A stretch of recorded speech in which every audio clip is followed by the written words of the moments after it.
안녕하세요. 오늘 이렇게 만나서 반갑습니다.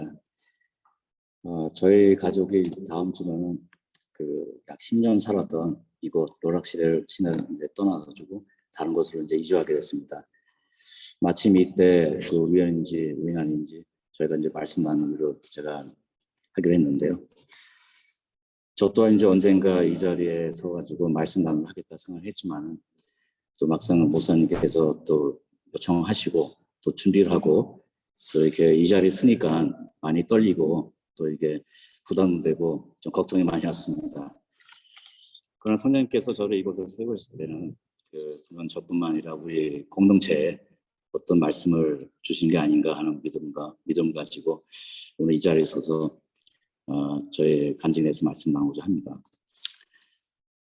저는 이제 이 시간에 본문 말씀 통해 가지고 저희 교회가 어떻게 설립됐고 또 하나님께서 우리 교회를 얼마나 사랑하시고 또 어떻게 설립되고 또 우리가 어떻게까지 왔는지에 대해서 저의 짧은 간증을 통해 가지고 제가 말씀 나누도록 하겠습니다.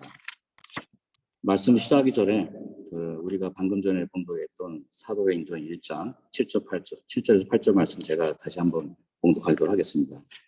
이르시되 때와 시기는 아버지께서 자기 권한에 두셨으니 너희가 알 바 아니요 오직 성령이 너에게 마시면 너희가 권능을 받고 예루살렘과 온 유대와 사마리아 땅 끝까지 이르러 내 증인이 되리라 하시니라. 본 성경 구절은 이제 예수님께서 떠나신 후 40일이 지난 후 하늘로 승천하시기 전에 제자들에게 전하는 당부 말씀이고 그 명령이었습니다. 예수님 당시에 이스라엘은 아시다시피 이제 로마의 지배를 받았으므로 자신들의 독립을 위해 투쟁을 하고 있는 상황이 있었고 또 제자들도 한때는 예수님을 통해 민중혁명을 일으키고 또 높은 한 자리를 차지하려고 다투기도 한 바 있습니다. 그러나 우리 주님의 제자들은 예수님의 부활 사건으로 인하여 주님이 이 땅에 오신 것은 어떤 정치적인 혁명을 위해서도 혹은 또 자신들의 이익을 성취하기 위해서 오신 것이 아니라는 것을 깨달게 됐습니다. 그들이 이제 예수님 말씀에 순종하셨던 것은 부활의 예수님을 경험한 난 이후였습니다. 예루살렘을 떠나지 말고 내게 들은 바 아버지께서 약속하신 것을 기다리라는 말씀대로 예루살렘을 떠나지 않고 기다린 것이 제자들의 첫 번째 순종이었던 것 같습니다. 떠나지 않고 기다리기만 했던 제자들에게 여러분도 아시다시피 예수님께서 약속하신 대로 보혜사 성령님이 오셨고 또 함께 모인 120명의 사람들에게 임하게 되었습니다. 이때 이들은 방언도 하고 기적을 행할 수 있는 권능을 갖게 됩니다. 그리고 이 모임을 계기로 예루살렘의 교회가 설립되고 본격적으로 복음 전파가 시작이 됩니다. 저는 이제 개인적으로 사도들의 활약성과 선교 활동이 잘 나와 있는 사도행전을 좋아합니다. 특히 율법에 융통하고 초기 기독교인을 탄압하다가 다메섹에서 예수님 만나고 회심하여 난 후 세 차례 걸친 선교행을 하면서 오직 핍박과 박해 속에서 이방인을 위해 가는 곳마다 교회를 개척하고 또 교회 지도자를 세웠던 사도 바울을 개인적으로 상당히 좋아합니다. 그러니까 이방인 지역에 교회를 세울 때 평탄하게 쉽게 세워진 것은 아니었습니다. 디아스포라로 흩어졌던 정통 유대인들로부터 수많은 핍박과 방해를 받았고 매를 맞고 감옥에 가는 등 고난이 연속했습니다.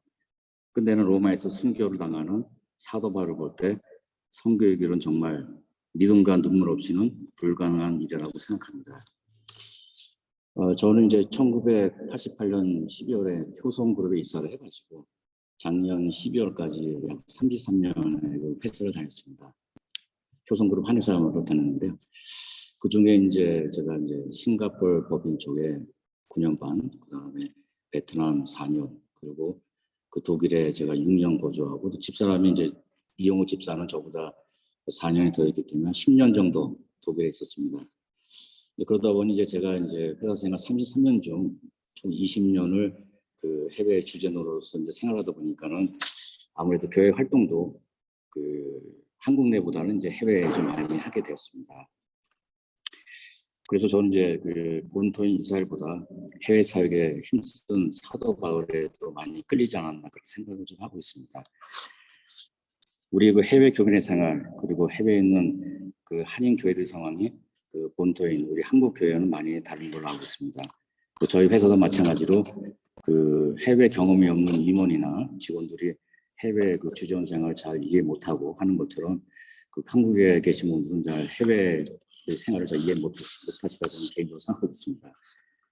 막말로 그냥 그 한국에 계신 분들은 이제 저희가 그냥 좋은 곳에서 그 잘 먹고 잘 사는 것을 오해할 수가 있는데 실제로는 좀 그 해외 사는 게 상당히 좀 빡빡하지 않습니까? 특히 이제 이쪽 그 유럽 같은 경우는 문화적이랑 우리가 차이도 발생되고 또 우리 또 보이지 않지만 또 인종차별도 약간 있는 상당히 이제 어려운 상황입니다.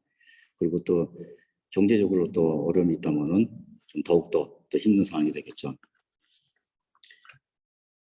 저는 이제 개인적으로 말씀드리면은 처음부터 여러분 어떻게 생각하는지 모르겠지만 처음부터 이렇게 신실한 성도는 아니었습니다. 제가 처음 교회 다니기 시작한 거는 그 대학교 들어가고 나서 이제 처음 다니기 시작했는데 그 당시에는 이제 그 젊은 기운에 그 산에 가서 이제 암벽 등반 동호회를 들었습니다. 뭐 그때는 지금보다 많이 좀 몸이 날씬해졌는데 그래서 이제 주말마다 그 암벽 등반에 이제 계속 매달리다 보니까 교회는 거의 가지 못했습니다. 그렇지만 이제 붙어만 있는 게 은혜라고 하나님을 계속 붙잡고 있었고 이제 암벽 등반을 하게 되면 좀 위험한 순간이 많이 오는데 그때마다 그 살려달라고 제가 하나님의 손을 많이 찾던 걸 기억하고 있습니다. 지금 생각하면 참으로 어리석고 이기적인 믿음이었습니다. 그리고 이제 그나마 제가 이제 교회 출석을 잘하기 시작한 거는 뭐 자리한 편지 이상하지만은 그 싱가포르 법인에 이제 근무할 때였습니다. 제가 31살에 이제 뭐 자랑은 아니지만 좀 일찍 싱가포르 법인에 발령받아서 이제 거기서 근무를 했는데 그 31살 가가지고 한 19년 반, 40살까지 제가 싱가포르 법인에 근무를 했습니다. 네, 근무하면서 저희가 그 싱가포르 한인교회를 저희가 다녔는데 처음에는 이제 그냥 예배에만 참석하고 또 그때 점심을 좀 제공해 주셨는데 점심만 먹고 이제 바로 집에 오는 그런 막말로 이제 썬데이 평신도였습니다. 그러던 와중에 이제 그 예수님께서 저거 일을 하라고 하시는지 그 집사로 임명해 주시고 또 이제 제가 이제 했던 업무가 재무 관련 업무다 보니까는 교회 재정 집사로 좀 임명을 시켜줬습니다. 그러다 보니까 이제 재정 업무를 하면서 많은 것을 느끼게 됐는데 그 당시 싱가포르 교회는 이제 그 재정이 좀 커가지고 재정이 이제 보조해 주신 분이 한 3분 정도 계시는데 그날 주에 들어오는 입금 금액 그다음에 이제 지출하는 거 다 지출하고 한 거 보면 그 현금 자료를 마치는데 한 1시간 이상 좀 걸렸던 것 같습니다. 그래서 이건 좀 자금이 좀 많이 들어갔는데 그래서 저 같은 경우는 이제 그 재정 집사이기 때문에 거기 나왔던 현금이랑 싱가포르는 특이하게 이제 수표를 썼습니다. 그래서 현금이랑 수표 그 두 개를 가지고 일요일 집에 갔다가 월요일 점심시간 때 항상 은행 가가지고 좀 입금을 좀 시키고 했습니다. 그리고 또한 이제 재정 집사 맡다 보니까 매월 우리 교회 손익 관계를 그러니까 수익성을 나타내는 손익계산서랑 그다음에 현금이랑 그다음에 재정 상태를 나타내는 뭐 전문 용어지만 대처대표를 만들어 가지고 매월 그 세직회 보고를 좀 작성해가지고 보고를 했습니다. 그때는 이제 그 교회 자금이다 보니까는 그 신경을 많이 썼고 또 힘든 적도 있었지만은 그래도 재정일을 하면서 우리 자금을 보게 되면은 그 자금 흐름을 알기 때문에 좀 많이 알게 됩니다. 그래서 교회 활동도 많이 알게 되고 또 이 자금이 어떤 식으로 사용되는지 또 헌금이 어떤 목적으로 들어오는지에 대해서 그 많이 공부하게 됐습니다. 그래서 이제 여러분께서 이제 어떻게 들을지 모르겠지만은 재정집사 하면서 방금 말씀드렸던 헌금이라는 거는 뭐 감사원도 있고 11조도 있고 또 건축원금, 목조원금 여러 가지 있는데 뭐 다른 걸 못해도 그 월급이 들어온 한은 그 11조는 꼭 내야겠다라는 결심하고 가능한 지키려고 노력을 많이 했습니다. 근데 실질적으로는 이제 저도 좀 사람이다 보니까는 100% 지키기가 상당히 좀 어려웠습니다. 그렇지만 이제 재정 업무를 통해서 이제 어떤 교회 활동 그런 걸 많이 배우게 됐고요. 그리고 이제 이미 제가 여러분께 지난 2000년도에 한번 간증을 한 부분이지만은 2000 싱가포르 법인 근무하다가 이제 2002년 5월달에 본사 발령 맡고 본사에서 이제 팀장하면서 그 재무본부에 팀장하면서 2009년 5월까지 근무하고 이제 2009년 5월달에 그 베트남 법인을 발령받았습니다. 그래서 이제 그 당시 그 베트남 호치민 쪽에 있는데 호치민은 이제 베트남 지도 남쪽에 있는 위치입니다. 거기 저희 공장이 있었고요. 그래서 그쪽을 발령하면서 거기서 이제 사회공 그 베델 교회를 제가 그 출소하게 되었고 거기서 봉사하게 됐습니다. 거기 그 사회공 베델 교회에서도 이제 주님의 은혜로 저희가 교회 내에 그 없었지만 처음으로 이제 남성구역을 만들어가지고 거기 첫 구역장을 했고요. 그래서 한 2년 동안 1년 반 동안 좀 활동을 했고요.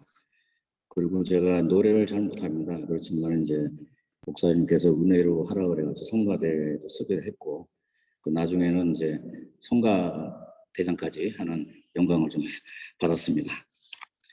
근데 이제 당시에 그 사이공 베델 목사님께서 상당히 고령했습니다. 고령이셨는데 미국에서 이제 은퇴하시고 베트남 쪽에 사역 그 선교를 하시겠다 해가지고 오신 분인데 그 당시에도 한 70세 이상 되시는 그 고령이셨는데 그분이 이제 항상 그 해외 선교에 신경을 많이 썼습니다. 그러다 보니까는 그 호치민, 그 베트남 호치민에 베트남 남쪽의 호치민에 3개 교회를 3개 교회를 세우셨고요. 그 중에 하나가 이제 사이공 베델 교회 제가 다니는 교회고요. 그리고 공산당 본부가 있었던 북쪽에 하노이 쪽에 이제 교회를 개척하시고 또 미얀마도 개척하시고 또 그 아프리카까지 이제 선교를 하시겠다 열심히 좀 한 분이었습니다. 저 같은 경우는 이제 그분 옆에서 이제 봉사를 하면서 그 연로하신 목사님께서 이제 복음을 전하고자 하는 의지와 그 마음을 항상 가슴 깊이 좀 새겼고 열심히 좀 보았습니다. 그래서 또한 이분을 통해서 그 사도 바울과 선교에 대해서 다시금 좀 생각하게 됐고요. 그렇게 이제 그 4년을 제가 마무리를 했는데 저희가 이제 4년 근무 끝나고 이제 독일에 올 때 그 사이공 베델교회 목사님께서 저와 집사람한테 이제 저희가 평신도지만은 떠날 때 이제 선교사라는 마음으로 떠나라 하고는 이제 축복 기도를 해주셨습니다. 그 당시에 이제 저도 목사님 통해가지고 선교에 대한 중요성을 알게 됐고 또 이제 독일 올 때도 말씀드린 대로 이제 축복 기도를 이제 선교에 대한 축복 기도를 받다 보니까는 그것이 이제 이 독일 생활에서의 그 신앙에 많은 영향을 좀 미쳤던 것 같습니다. 그리고 바울이 이제 한 곳에 머물지 않고 여기저기 선교 여행을 하면서 그 옮겨진 것처럼 이제 저는 이제 베트남 근무 4년 근무 끝나자마자 바로 독일에 와가지고 근무하기 시작했는데 이제 저 같은 경우는 2013년 1월달에 이제 소개 됐습니다. 그래서 이제 지금부터는 이제 본격적으로 저희 바젤 한인 선교회가 어떻게 설립되었고 또 이 과정에서 주님께서 그 저희 교회를 얼마나 사랑하셨는지 제 경험한 것을 좀 나눠보도록 하겠습니다. 참고로 이제 본 그 말씀을 작성하면서 그 이영호 집사들 통해서 좀 검증 많이 받았습니다. 왜냐하면 이제 이 내용이 그 당시 제가 그 생각했고 제가 보았고 제가 행동에 대해서 했던 걸 작성했기 때문에 그 상당히 이제 주관적으로 좀 작성될 수가 있습니다. 그렇지만 그 객관성을 좀 유지하기 위해 가지고 우리 동료인 우리 부자 동료인 이영호 집사의 간증 아직의 검증을 열심히 받았습니다. 저희 부분은 이제 2013년 초에 독일에 와가지고 그때 웨락 쪽에 이제 거주를 했는데 그쪽에서 인터넷을 이제 서치를 해봤습니다. 이 근처에 어떤 교회가 있나 서치를 해보니까 나온 데가 이제 그 프라이브로 그 한인교회가 나왔습니다. 근데 이제 제가 여기 왔을 때 같이 있던 주전이 이제 그 바젤 외곽에 그 문텐진 지역에 그 한인교회가 있다는 얘기를 해줬고 그래서 저희 부부 저랑 이용호 집사는 이제 고민을 좀 하기 시작했죠. 이게 프라이브로 교회를 가느냐 아니면은 문텐진 교회를 가느냐 이렇게 고민을 하다가 그 성령의 이끄심인지 그 문텐진 교회로 이제 가기로 결정을 했습니다. 만약 저희가 이제 그 문텐즈가 아니고 프라이브로 교회 갔으면은 오늘 이렇게 성도님들 만날 수 있을지 참 의문이 됩니다. 또 저희 교회에서 설립하는데 상당히 어떻게 됐을까 상당히 궁금해합니다. 저를 이제 모든 만남은 물론이었거니와 그 교회 공동체를 선택함에도 무엇보다도 성령님의 이끌림이 상당히 중요하다고 저는 생각합니다. 그래서 저희 가족, 저랑 이영호 집사, 그리고 현철이 같이 3명은 2013년 3월인가 그때부터 초에 처음 이제 문텐즈가 어디냐면은 바젤에서 그 트램 타고 가면 40분 거리인 거예요. 그런데 떨어져 있는 외곽에 있습니다. 거기는 저희는 자동차가 있으니까 내비 찍어가지고 이제 가면 되는데 그때 처음 가보니까는 그 교회가 말씀 주신 대로 바젤 외곽에 있다 보니까는 그 경치도 좋고 그리고 또 성도님들도 한 15분 계셨는데 상당히 분위기가 좀 좋았던 거로 좀 기억하고 있습니다. 그리고 이제 문텐즈 담임 목사님께서도 그 나이가 연세가 꽤 되심에도 불구하고 주일 오전에는 이제 추리 교회에서 예배를 인도하시고 끝나면은 이제 그 바젤에 있는 그 외곽에 있는 문텐즈 교회에 오셔가지고 예배를 하시고 그리고 끝나게 되면 이제 그 식사하시고 이제 애찬을 나눈 다음에 바로 기차 타고 인터라켄을 가셔가지고 이제 예배를 인도를 하셨습니다. 상당히 열정적으로 교회를 인도하신 분이었습니다.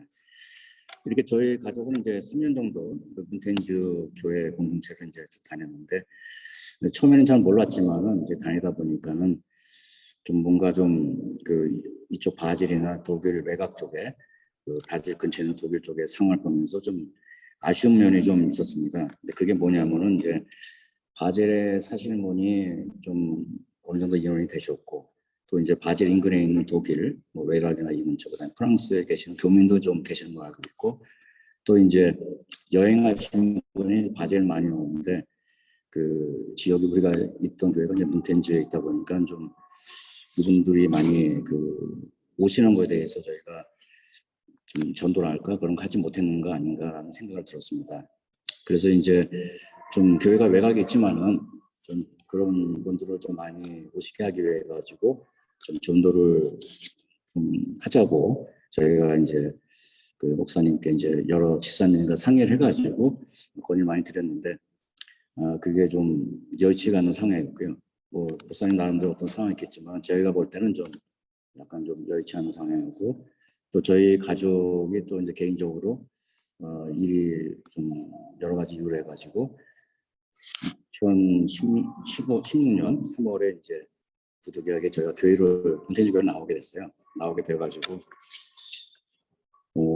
다른 교회를 좀 밀고 다녔는데 하여튼 저 개인적으로는 그 문텐즈 담임 목사님한테 상당히 좀 미안한 감을 좀 갖고 있지만은 그 당시에는 이제 저희가 성교, 전도라는 그런 게 약간 좀 부족한 마음이 들다 보니까는 좀 부득이하게 나오게 대해서는 좀 할 수 없지 않느냐라는 생각을 좀 하고 있습니다. 그 당시에 이제 문텐즈 교회에 나오신 분이 저희뿐만 아니라 몇 분이 더 계셨는데 저희들이 다시 바젤에서 이제 바젤이나 르렉에서 모이면서 상대적으로 한인이 많이 거주하고 있고 또 접근성이 좋은 바젤 시내 교회가 세워졌으면 하고 하시면서 기도를 했습니다.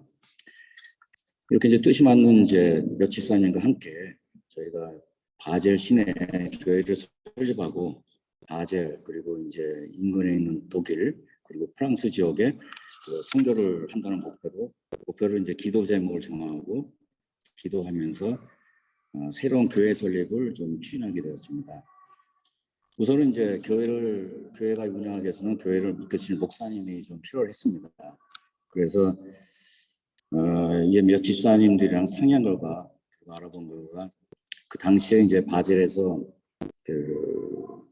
성경 말씀 모임을 주관하신 목사님이 계셨는데 이분한테 이제 부탁한 게 좋겠다라고 저희가 서로 이제 상의를 하고 그분한테 연락을 드렸습니다. 이제 그분이 당시 취리 소망교회와 이제 배은 한인교회를 목회하셨던 김명환 목사님이었습니다.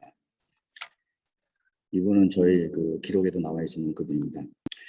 그래서 제가 2016년 4월경에 그 저희 부부와 그리고 그 세 분의 집사님들이 같이 김 목사님, 김명 목사님께서 심호하셨던 취리 한수만 교회로 저희가 찾아가가지고 문태인중 교회를 나오게 된 이유를 설명드리고 또 왜 바젤에 우리 교회가 한인교회가 필요한지에 대해서 말씀을 드렸습니다. 그렇게 말씀드렸더니까 이제 김명한 목사님께서도 그 당시에 말씀 들으시고 이제 흔쾌히 승낙을 좀 해주셨습니다. 그 성교회는 이제 극복할 것이 여러 가지 있는데 그 바젤 예배를 위해서도 이제 극복할 것이 있었습니다. 그게 뭐냐면 이제 당시 김명한 목사님께서 아까 말씀드린 대로 그 취리 한수만 교회, 그다음에 베른교회를 이제 주일에 이제 봉사하다 보니까 예배를 목회를 하시다 보니까는 많이 바젤에서 이제 예배를 드리게 되면은 그 두 교회 이제 활동 그 봉사 목회하셨던 그 시간을 이제 저희 교회에도 이제 그 배정을 해야 되기 때문에 그 취리 한수만 교회랑 그다음에 그 베른 교회 재직해서 승인이 좀 필요했습니다. 그래서 이제 목사님께서도 이제 그 두 재직회 그 설득을 하셨고 그리고 저와 또 이영호 집사 그리고 이제 주로 이제 다 둘이 다녔는데 다른 집사님랑 같이 그 당시에 이제 그 한수만 교회 출에 있는 한수만 교회랑 그 베른 한인교회로 열심히 다녀가지고 그 예배가 끝난 다음에 그 위에 봉사하시는 이제 주요 그 장로님 그 다음에 권사님 집사님과 좀 교제를 하면서 왜 바젤의 교회가 필요한지를 좀 말씀드렸습니다. 이분들이 이제 재직회에 영향을 미치기 때문에 그분들의 어떤 그 좀 동의가 암묵적인 동의가 있어야지 이게 가능하기 때문에 제가 좀 열심히 쫓아다니면서 설명드렸던 게 좀 기억나고 있습니다. 결국 이제 하나님의 은혜로 이제 두 교회 재직회에서 그 선교적 지원 찬양에서 이제 바젤 교회의 그 목회를 좀 했습니다. 그 다음에 저희가 이제 두 번째 또 극복할 일이 그 교회 장소 확보였습니다. 먼저 이제 교회 장소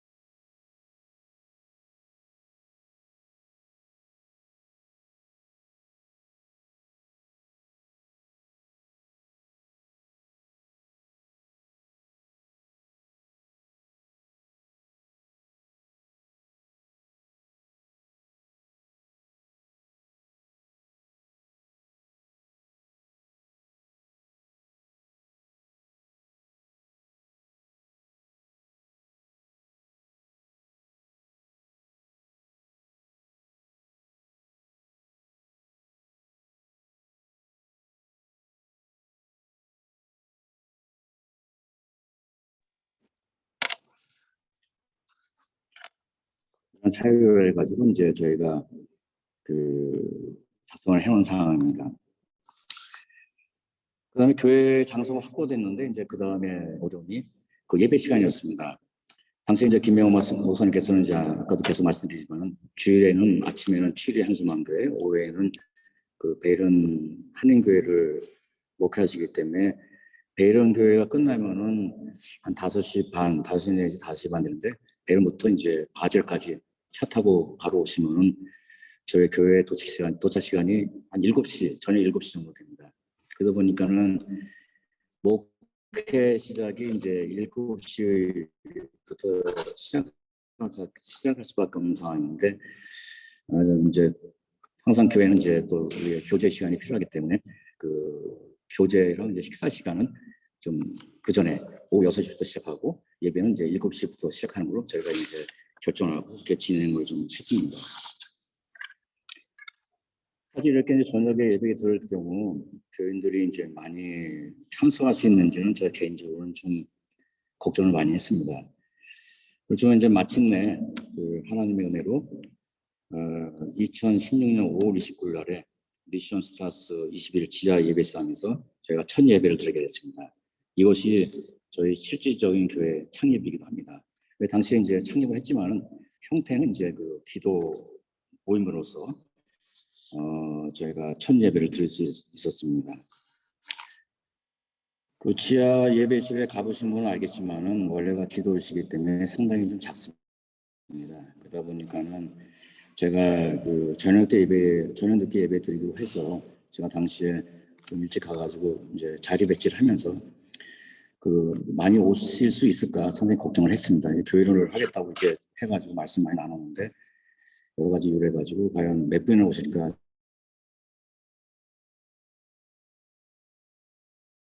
걱정을 많이 했는데 오후 6시에 다가오면서 그 많은 분들이 오셨어요. 하여튼 그때 많은 분이 오셔서 상당히 좀 있고 우리 교회에 이제 나와 있는 공식 기록으로는 그때 26분이 참석한 걸로 되어 있습니다. 그렇지만은 어른 기준입니다. 애들은 이제 옆방에서 이제 따로 주의를 했기 때문에 어른 기준입니다. 근데 제가 볼 때는 이제 제가 의자를 놨기 때문에 한 30분 이상 참석한 걸로 기억하고 있습니다. 왜냐하면 그때 자리는 놨지만 모자라가지고 옆에서 별도로 의자를 빼와가지고 자리 배치를 했거든요. 그러다 보니까 제가 좀 기억을 좀 하고 있는데요.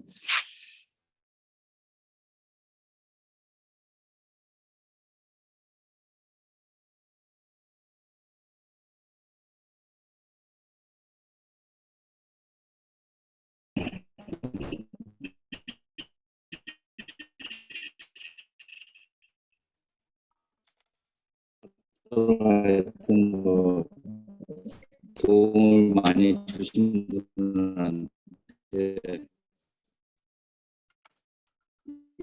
잘 감사 인사드립니다. 그리고 무엇보다도 이제 가장 수고하신 분이 이제 김명환 목사님과 그 다음에 산모이신 왜냐하면 이제 추리에 예배를 하시고 그다음에 그 바질 교회 오시면 이제 7시 끝나고 간단한 식사하시고 그리고 9시나 9시 반에서 이제 그 바질 출발하게 되는데 그분이 사시는 분이 이제 추리 쪽에 사셨습니다. 그러다 보니까 그 도착할 시간이 보통 10시나 이렇게 가면 11시 이렇게 좀 도착하곤 했습니다. 그래서 이제 어린 자녀가 두 명 있었는데 그 바질에서 출발할 때 애들 다 세수시키고 이 닦고 다 잠옷 갈아입고 그리고 출발을 했습니다. 애들이 이제 차에서 잠을 자니까 바로 이제 집에 도착하시면 애들을 재우게 해가지고 애들 다 씻기고 이렇게 했던 상황이었고요. 그리고 여름은 이제 그나마 해가 기니까 다행인데 여기 사시면 아시겠지만 겨울은 해가 짧잖아요. 그리고 스위스 쪽에 눈이 또 많이 옵니다. 그래서 이제 그 베른에서 바젤로 돌아오실 때 그 눈이 오거나 특히 겨울에는 해가 빨리 떨어지고 눈이 많이 오기 때문에 운전하시는데 상당히 좀 위험하지 않았었나 이런 생각이 좀 듭니다. 그래서 하여튼 이 자리를 빌어서 우리 김병헌 목사님과 그 다음에 산부이신 권승조 목사님 두 분과 그 자녀들에게 감사 인사를 다시 한번 드리겠습니다. 이렇게 예배가 시작되면서 처음 2년간은 우리 모두가 원했던 대로 그 주일 말씀과 그 교인간들의 교제가 활발하였고 또 여행자들도 상당히 저희한테 좀 많이 참석을 했고 또 출석 교인도 어느 정도 됐고 또 이제 선교를 저희가 할 수 있는 만큼 이제 헌금도 어느 정도 모았습니다. 그리고 이 시기에 그 한국에서 그 협동 사역자로서 이제 얼마 전에 목사님 되신 송영우 전도사님께서 한 1년간 그 협동 사역자로 계셨고요. 그리고 이제 독일에서는 이제 문재영 목사님께서 저희 합동 사역자로 사역을 했었습니다. 하여튼 저희가 저희 그 바젤 한인 선교회가 창립된 지 한 2년 동안은 예루살렘 초대 정도는 아니었지만은 상당히 은혜스러운 그 교회 활동을 했다고 저는 생각하고 있습니다. 그렇지만 이제 항상 그 사탄은 초대 교회도 그랬던 것처럼 교회가 은혜로운 것을 가만히 두지 않고 그 파괴하려고 하기에 사탄이 가장 잘할 수 있는 분야를 통해서 저희 교회를 갈라놓기 시작했습니다. 이 내용은 이제 여기 계신 몇 분은 좀 아시겠지만은 그 교회가 이제 점차 균형을 숨기게 된 가장 큰 요인은 그 교회 설립 문제 때문이었습니다. 저희가 이제 그 2016년 5월 29일 날에 창립 예배는 들었지만은 대외적으로 이제 그 공식적으로 그 독립적인 그 교회 형태를 유지하기 위해서는 이제 설립이라는 절차가 좀 필요했습니다. 근데 당시에는 기도회 모임을 했기 때문에 그 빠른 시일 내에 설립을 해가지고 저희 바질 한인 선교회가 이제 그 어떤 독립적으로 운영됐은 체제를 좀 만들고자 했습니다. 여기서 뭐 여러분들이 뭐 창립이나 설립이나 어떤 뭐 차이가 있느냐 이렇게 생각할지 모르겠지만 또 이게 또 약간은 다른 또 설립이라면 더 독립적인 기능을 가지고 스스로 할 수 있는 어떤 교회를 만들기 때문에 하여튼 그 저희로서는 그런 절차가 상당히 필요했습니다. 그래서 이제 교회 안에서는 이제 그 두 가지 의견이 있었는데 그 교회 지속과 사명의 선교를 위해서는 교회를 정식으로 설립하자는 의견.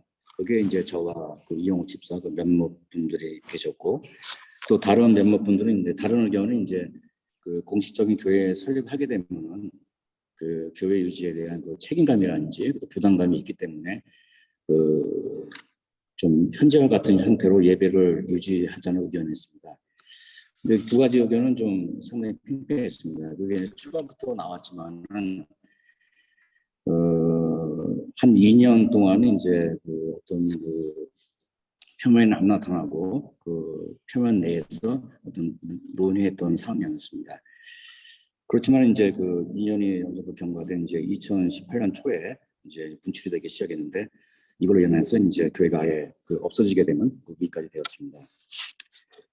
그때 이제 아까도 말씀드렸지만 이제 김영환 목사님께서 우리 처음에 2016년 5월달에 처음 예배 맡았을 때 그 취리 한소만 교회랑 이제 그 바젤 한인교회 그 승인을 받았는데 그때 이제 그 재직해서 승인을 해줬을 때 그 선교 차원에서 그 바젤 교회가 저희 그 바젤 한인 선교교회가 그 빨리 자리 잡고 빨리 설립을 하고 어떤 독립적인 형태로 그 예배를 드릴 수 있도록 그 목사님께서 지원하는 그런 그 뭐 조건 그런 상황이었습니다. 근데 이제 저희 바질 한인 선교회가 그 2년 가까이 되도록 이제 설립 안 하고 좀 이렇게 기도 형태를 계속 물론 예배는 계속 유지했지만은 기도의 형태를 가다 보니까는 그 두 교회 재직회에서도 약간 좀 위화했던 상황이었다고 저는 생각합니다. 그러다 보니까 이제 그 김영환 목사님께서 저희들에게 당시에 그 바젤 사역에 대해서 어떤 계속하기 위해서는 어떤 명분이 필요했기 때문에 그 교회 설립을 저희한테 적극적으로 요청을 그 했던 것으로 저는 기억하고요. 그래서 이제 그 교회 설립에 대해서는 이제 그 당시에 계셨던 교인끼리 그 2018년 5월까지 그 몇 개월 동안에 상당히 심층적으로 좀 논의를 많이 했습니다. 그러다 보니까는 이제 예배가 전에 7시에 하면 보통 8시 반, 9시 끝나는데 그 논의가 길어지면은 밤 10시, 11시까지도 그 같이 논의하는 그런 날이 상당히 많이 있었습니다. 근데 이제 이런 논의를 좀 많이 하게 되면은 항상 아시겠지만 이제 성도들 간에 그 오해와 반목이 생기고 또 상당히 교회가 어수선하다 보니까는 그때 이제 주일 예배에 참석하는 교인의 수가 그 점차 감소하는 상황까지 됐습니다. 그리고 이제 2018년 6월 즈음에 그 저희가 이제 교회 설립에 대해서 결론을 못 내린 상황에서 그 김영환 목사님께서도 이제 그 여러 가지 사유로 인해서 더 이상의 저희 교회 사역에 대해서 지원을 할 수 없게 된 상황이 되었습니다. 저희로서는 상당히 그 안타까운 상황이었고 당시에 이제 그 교회가 거의 없어질 정도로 그런 위기에 처해졌습니다. 이 상황에 대해서는 이제 우리 몇 분도 이제 아시리라 생각합니다. 그 당시에는 정말 저를 포함해서 남은 교인들은 정말 말로 표현하기 어려울 정도로 상당히 참담한 그 마음이었습니다. 이렇게 어렵게 생긴 그리고 만든 교회인데 거의 2년 만에 이렇게 사라질 위기에 됐다니 이거 어떡하면 좋으냐. 그 당시에는 또 뭐 지금 생각해도 그 마음이 상당히 좀 아픈 상황입니다. 제가 보기에는 이제 그 초대 교회가 모이면 저희가 기도하고 말씀 나누듯이 당시에 논의를 하는 대신에 저희가 이제 설립을 하느냐 안 하느냐 그런 설립하는 대신에 먼저 모두가 합심을 해가지고 기도를 하고 주님의 뜻은 물어서 했는데 저희가 그런 걸 좀 못하고 부족했기 때문에 교회가 이렇게 어려운 시련에 그 시험을 받는 것이 아니라는 마음입니다. 그리고 이제 2018년 7월 이후에는 교회가 어떻게 구체적으로 설립되었는지에 대해서는 이제 기억할지 모르겠지만 김경희 목사님께서 금년 6월 19일 주일 예배 설교 때 그 말씀을 해주셨습니다. 김경희 목사님 설교 말씀을 제가 좀 더 첨부하면 당시 이제 김경희 목사님께서는 그 독일 사역에도 설계 바꾸면서 저희 교회 사역을 해주시겠다고 그때 말씀해 주셨고요. 그리고 이제 그때 처음에는 하여튼 그분도 이제 김경희 목사님께서도 그 교회 설립을 계속적으로 이제 원하셨고, 그리고 그때까지 저희 설립할 때까지 이제 도와주시고 좀 했습니다. 이때 이제 김경희 목사님께서는 이제 교회가 두 가지 모습의 교회가 있다고 했는데, 하나는 이제 보이는 교회가 또 하나는 이제 보이지 않는 교회라고 하셨습니다. 기도 보임과 같이 보이지 않는 교회는 그 자신의 그 사입이나 이단에 빠질 수 있는 위험성이 있다고 강조하셨고요. 그리고 공식적으로 인정되는 보이는 교회의 주요성을 좀 가르쳐 주셨습니다. 결국 교회는 이제 그 김대희 목사님께서 이제 그 당시 이제 말씀하신 대로 2018년 12월에 그 설립을 바제하는 성교회를 설립을 하느냐 안 하느냐 찬반 투표를 하셨고요. 그 최종적으로 이제 그 설립하는 거로 그 결정을 했습니다. 당시에 찬성하는 분이 이제 저와 그다음에 목사님 그리고 그 이영호 집사 그다음에 두 분의 집사님과 한 분의 성도님이었습니다. 그래서 저희가 총 6분의 교회에 나오게 됐었고, 그리고 나머지 그 교회 설립을 좀 나중에 하거나 또 이게 찬성하지 않는 분들은 안타깝게도 이제 저희 교회를 떠나게 됐습니다. 그래서 저희가 그 당시부터 소수 인원으로 이제 예배를 드리기 시작했고요. 좀 안타까운 일이죠. 예. 그 바울과 바나바가 그 선교행을 하면서 그 심히 다투어 갈라지고, 또 바울과 베드로도 그 서로 마음이 맞지 않아서 투닥거렸습니다. 그렇지만은 이제 사도 바울의 빌립보 1장 말씀대로 복음 어쩌면 그 투기와 분쟁으로도 무슨 방도를 서더라도 그 그리스도를 전파한다고 하셨듯이 주님의 복음은 멈추지 않고 계속해서 전파된다고 믿습니다. 너무 오래가 있네. 그렇다고 우리도 가르칠 수 있다고 합리해서는 안 될 것 같습니다.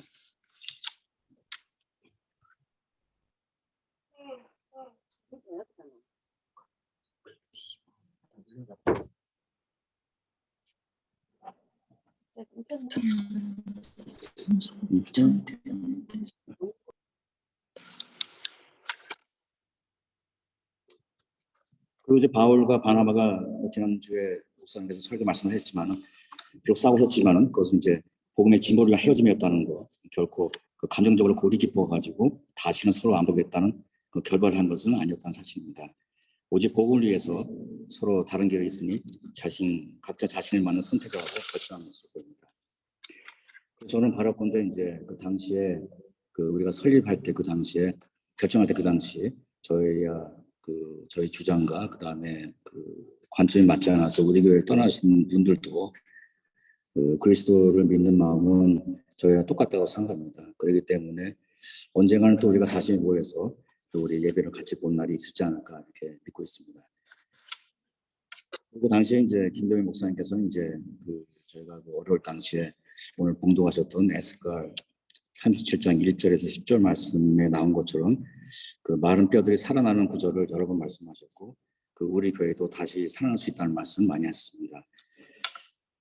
그래도 이렇게 어려운 과정을 거쳐가지고 드디어 우리 교회가 그 2019년 1월 20일에 정식 설립 예배를 드리게 됐습니다. 상당히 우여곡절한 그 설립이 이렇게 중요한지 어떻게 얘기할지 모르겠지만 저희 입장에서 상당히 설립은 중요했고, 그 2년간의 그런 그 어려운 그 과정을 통해서 드디어 저희가 이제 2019년 1월 달에 설립 예배를 드렸고요.